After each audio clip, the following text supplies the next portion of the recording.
Good morning. We're going to continue with David Walliams' Fing, Chapter 9, Rolled in Rabbit Droppings. So with heavy hearts, Mr. and Mrs. Meek picked up their daughter from school. Once again, I mean picked up, literally. They picked Myrtle up and carried her all the way home before depositing her as gently as they possibly could on the sofa. Thump! Mr. and Mrs. Meek were trying to hide the worry they were feeling at breaking the bad news to their daughter, but it was daubed all over their faces. Perhaps you might like to play a game, Myrtle, my love, suggested Father, or do a jigsaw, or watch the television.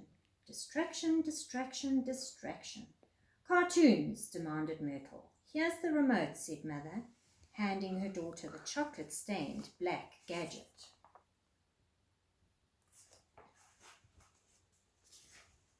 Myrtle scowled back at her. You press the bottom for me, you lazy old moo. Mrs. Meek did what she was told, and a cartoon flicked onto the television screen. Myrtle liked the violent ones, the best where animals ran into walls, fell off cliffs, or simply exploded.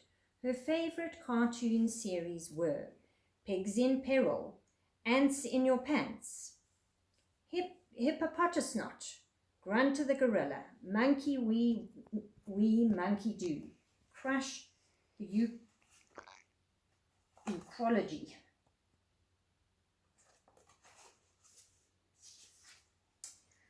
With their daughter momentarily distracted by the sight of a cartoon, Rabbit being flattened by a steamroller, Mr. Meek nodded to his wife.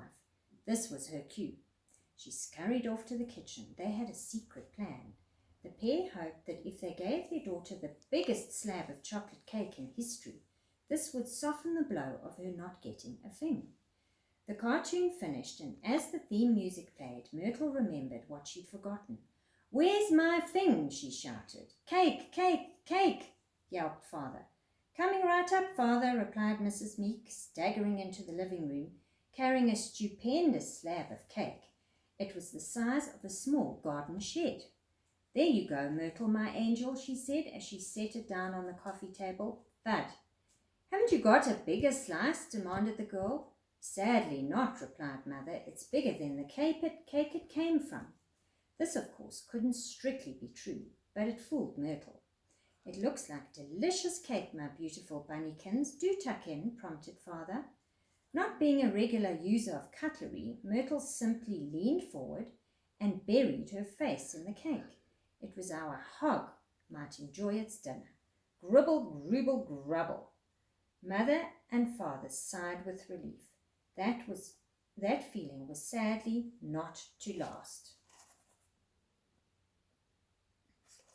In no time at all, the girl had polished off the giant slab of cake. She lifted her head, her face now covered in chocolate icing. I want my thing, she repeated, spraying her parents with chocolate cake crumbs as she spoke. Mr. and Mrs. Meek were covered from head to toe. It looked as though they had been rolled in rabbit droppings. Ah, yes, of course. The famous thing, began Father before losing his nerve. I will let your mother take over from here. Mrs. Meek shot a look at Mr. Meek, most displeased. He was even meeker than she was. Well, my sweet princess, she began, your father and I found this book deep in the vaults of the library. Listen, growled the girl, I want my thing, and I want it now. Things were going from bad to worse. The cake hadn't helped at all. If anything, it had given Myrtle a sugar rush that made her even more foul-tempered than usual. Well, you see, the lady spluttered. Father, you can take over from here. Well, he began, a look of terror now in his eyes. Spit it out, bawled the girl. My cherub, we searched and searched every book in the library to find out what a thing is. A thing is a thing, duh, mocked Myrtle. Quite. We found only one reference to it in the whole of the library, in this dusty old book that we discovered, down in the secret underground vaults. Here. Father nodded to Mother, who lumbered over with the ancient tome. It's called the Monsterpedia, said Mrs. Meek. Have a look. It's a fascinating read.